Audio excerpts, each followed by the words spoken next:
Saat semua Hunter S Rank mulai mengepung Suho dan menuduhnya sebagai kriminal, tidak ada yang menyangka kalau Suho justru bergerak menyerang mereka. Namun situasinya seketika berubah saat sebuah kenyataan besar mulai terungkap. 果たしてどこまで行けるか。悪魔の城攻略。 Sebelum Wo Jinchul memutuskan untuk mendengarkan penjelasan Suho terlebih dahulu, alih-alih langsung menahannya sebagai kriminal seperti yang diharapkan para hunter lain. Pikirannya sudah dipenuhi banyak pertanyaan yang selalu membuatnya penasaran selama ini. Kenapa hanya dirinya yang mendapatkan kembali ingatan tentang dunia sebelumnya? Mungkinkah sejak awal Hunter Sung Jinwo sebenarnya sudah mengetahui bahwa suatu hari nanti dia tidak akan ada lagi di dunia ini dan dunia akan kembali jatuh dalam kekacauan karena perang besar yang akan terjadi? Lalu dari semua persiapan yang ia tinggalkan untuk menghadapi perang yang akan datang, mungkinkah itu juga demi membantu Suho yang suatu hari nanti harus bertarung sendirian?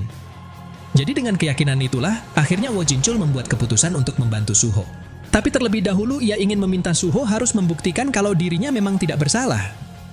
Namun ketika Suho baru saja membuka mulut dan ingin menjelaskan semuanya, sayangnya Choi Jong-in tidak mau memberi Suho kesempatan bicara sedikit pun.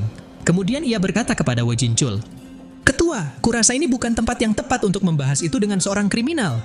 Sung Suho sudah jelas tercatat sebagai buronan setelah kabur dari panggilan asosiasi.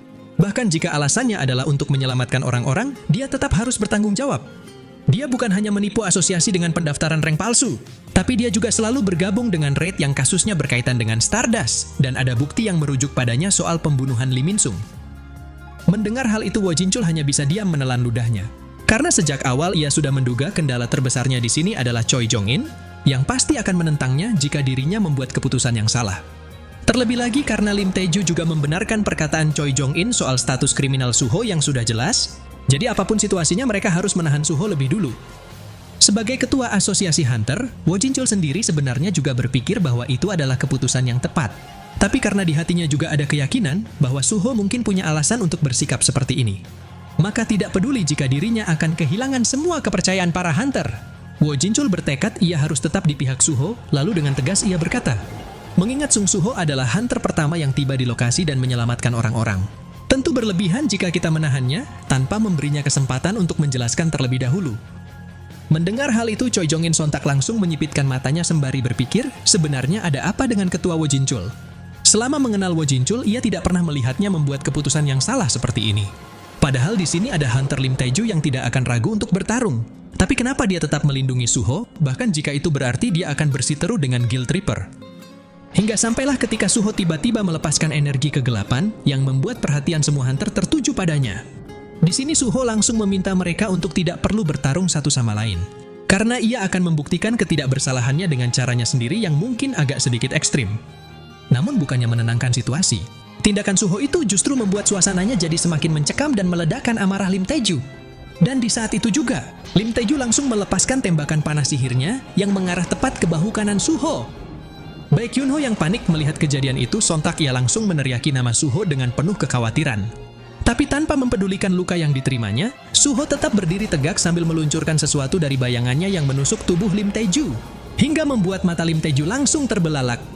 Dan ternyata, di perut Lim Tae-ju kini tertancap sebuah kunci hitam yang dapat membuka semua memori ingatannya yang terlupakan di kehidupan sebelumnya. Lalu ketika semua kenangan itu membanjiri kepala Lim Tae-ju, tubuhnya bahkan tidak bisa berhenti gemetar hingga ia jatuh berlutut. Sementara itu di sisi Beru yang khawatir melihat kondisi luka Suho, ia bertanya-tanya apakah Suho berniat membuktikan ketidakbersalahannya dengan memulihkan ingatan mereka semua. Kemudian setelah Suho mengatakan, jika hunter yang hidup di generasi ayahku bisa mendapatkan kembali ingatan dunia sebelumnya, maka mereka mungkin akan mendengarkan penjelasanku. Saat itu Suho langsung melompat ke hadapan Choi Jong-in untuk memulihkan ingatannya juga. Namun karena respon Choi Jong-in jauh lebih cepat, sialnya justru Suho lah yang terkena hantaman badai api Choi Jong-in, hingga membuat Baek Yun-ho semakin mengkhawatirkan kondisi Suho. Sementara tepat ketika Choi Jong-in baru saja mengatakan, seperti yang dibilang Hunter Lim Tae-ju, ternyata kau memang berbahaya. Sontak Choi Jong-in malah dikejutkan dengan kemunculan Suho yang ternyata mampu menerobos badai api itu sambil terus mengepalkan tinjunya. Bahkan meski pergerakan Suho lagi-lagi dapat dihentikan oleh Baek Mi-ho dan Do-jin yang serentak menendang tubuhnya. Pada akhirnya kunci hitam itu tetap berhasil menancap di tubuh Choi Jong-in, hingga ingatan demi ingatan dari kehidupan sebelumnya langsung menyeruak masuk ke dalam pikirannya tanpa henti. Dan sama seperti yang terjadi pada Lim Tae-ju sebelumnya, semua kenangan itu juga membuat Choi Jong-in jatuh berlutut, memunculkan pertanyaan di benak Mi-ho dan yang lainnya, sebenarnya apa yang terjadi? Namun berhubung Suho tidak menjelaskan apapun, selain mengatakan sekarang aku hanya perlu menunggu. Baik Miho yang kesal mendengarnya, sontak ia langsung bersiap untuk kembali menghajar Suho sembari menyebutnya bajingan. Tapi karena saat itu Lim Taeju telah bangkit dari proses pemulihan ingatannya, baik Miho seketika menghentikan serangan sebelum ia sempat memukul Suho. Dengan suara gemetar dan air mata yang mengalir di wajahnya, Lim Taeju kemudian bertanya ingatan apa ini. Apakah ini sebuah skill? Tapi ingatanku yang terlupakan terasa benar-benar telah kembali padaku. Lalu begitu Choi Jong-in juga bangkit dan mengatakan, tidak bisa dipercaya bagaimana aku bisa melupakan semua kejadian itu hingga sekarang. Ucapan Choi Jong-in tersebut justru membuat Dojin dan yang lainnya semakin sulit memahami apa yang telah terjadi pada kedua Hunter S-Rank itu. Hingga sampailah ketika Choi Jong-in menangis haru dan memohon kepada Suho untuk menjelaskan sebenarnya apa yang telah Suho lakukan pada mereka berdua. Saat itulah Suho akhirnya mendapat kesempatan untuk bisa bicara baik-baik dengan mereka, lalu ia berkata, semua itu adalah ingatan milik mereka sebelum dunia ini diriset. Ucapan Suho tersebut sontak langsung mengejutkan Lim Taeju dan Choi Jong-in karena mereka masih belum begitu memahami maksudnya. Dan setelah Suho kembali menjelaskan bahwa kehidupan di dunia ini pernah diputar ulang ke masa lalu, jadi itulah sebabnya semua orang bisa hidup damai sampai terjadinya Great Cataclysm. Lantas Choi Jong-in ingin bertanya sekali lagi kepada Suho, kalau begitu apakah Hunter Sung Jinwoo juga terlibat dalam hal ini? Mendengar pertanyaan tersebut, Suho sempat terdiam sejenak sebelum menjawabnya. Ia mengungkapkan kekagumannya pada Choi Jong-in yang langsung bisa menebak keterlibatan ayahnya tepat setelah ingatan itu kembali.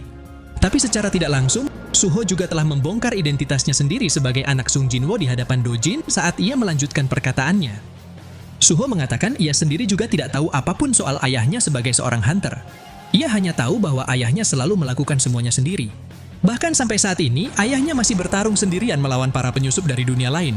Sementara Suho juga melawan para penyusup yang ada di bumi untuk membantu ayahnya. Setelah mendengar semua penjelasan Suho, kini Lim Taeju dan Choi Jong-in bisa menerimanya tanpa menyela sedikit pun, meski mereka masih belum terlalu yakin apakah semua ingatan itu memang benar. Hingga begitu Wo Jinchul mengambil alih situasi dengan mengatakan bahwa alasannya mendirikan asosiasi Hunter dengan cepat saat Great Cataclysm dimulai adalah karena dia juga telah mendapatkan ingatan dari kehidupan sebelumnya.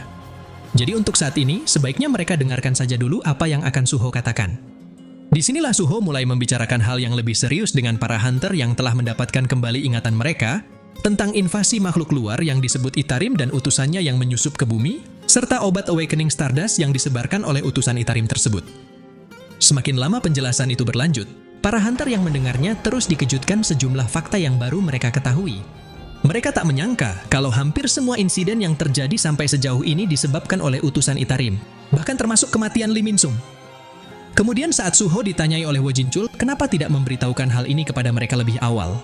Sembari meminum potion untuk menyembuhkan lukanya, Suho menjawab jika utusan Itarim mengetahui siapa diriku, aku pikir itu akan menjadi kelemahan ayahku. Jadi itulah sebabnya, aku memutuskan untuk tidak mengungkapkan identitasku sampai diriku sudah menjadi cukup kuat. Wo Jinchul yang mendengarnya kemudian ia kembali bertanya, kalau begitu, berarti kau adalah Hunter yang dapat berkembang sama seperti Hunter Sung Jinwoo. Lalu setelah Suho membenarkan hal itu dengan menjawab iya, lagi-lagi Choi Jong-in dan Lim Taeju kembali dibuat terkejut mendengarnya. Kemudian suasana seketika berubah menjadi lebih santai saat Choi Jong-in menggenggam tangan Suho sembari berkata, Hunter Sung Suho, apa kau tahu kalau Hunter Cahaya-in dulunya juga bagian dari anggota guild kami?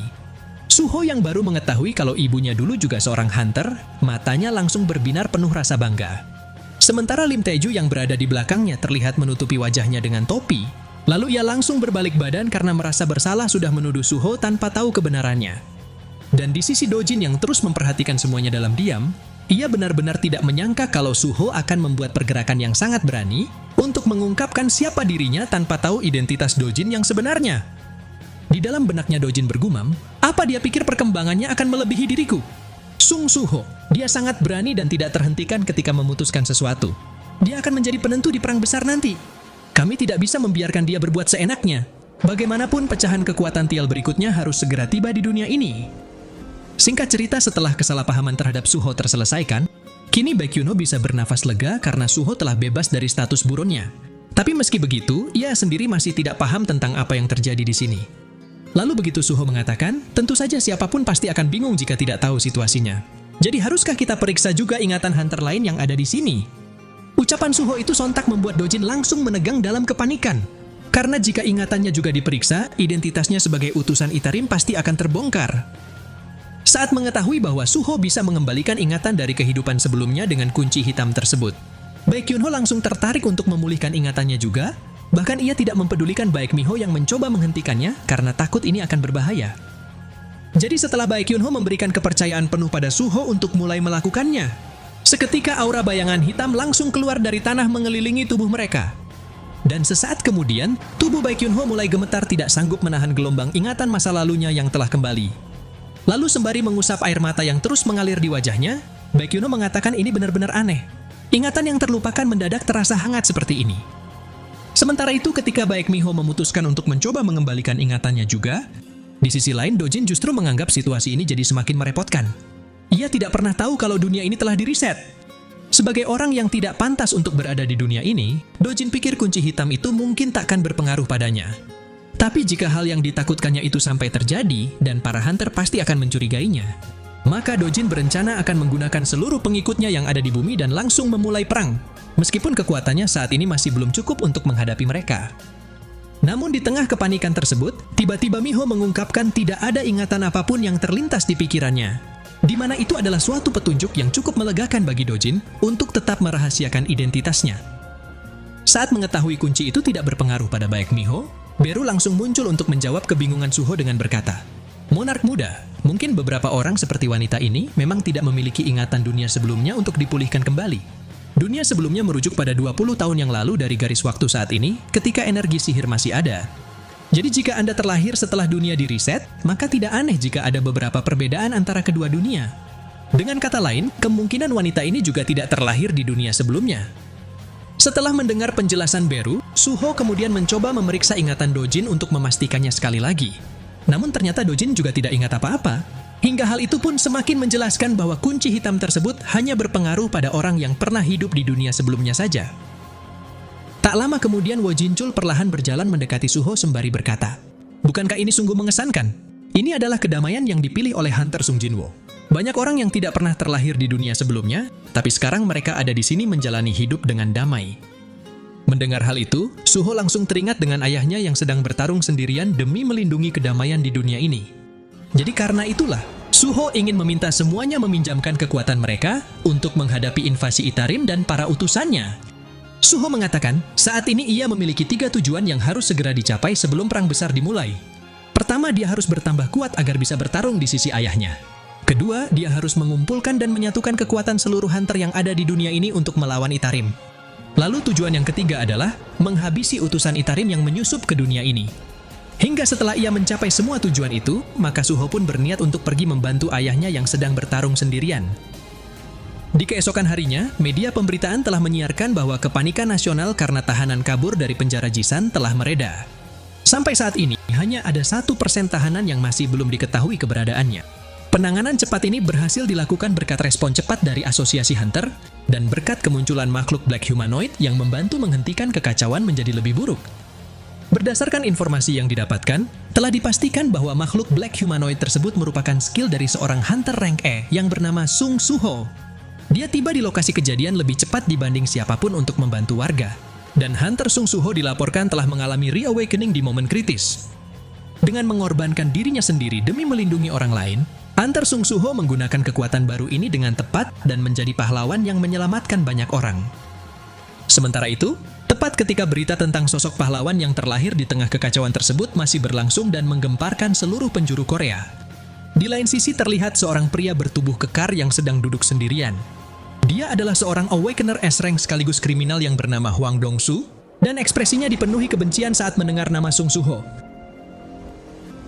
Nah, jadi inilah keseluruhan cerita dari video solo leveling Ragnarok kali ini. Terima kasih buat teman-teman yang sudah nonton sampai selesai. Kira-kira akan ada keseruan apalagi setelah ini? Tetap nantikan update video lanjutannya hanya di channel Onobe.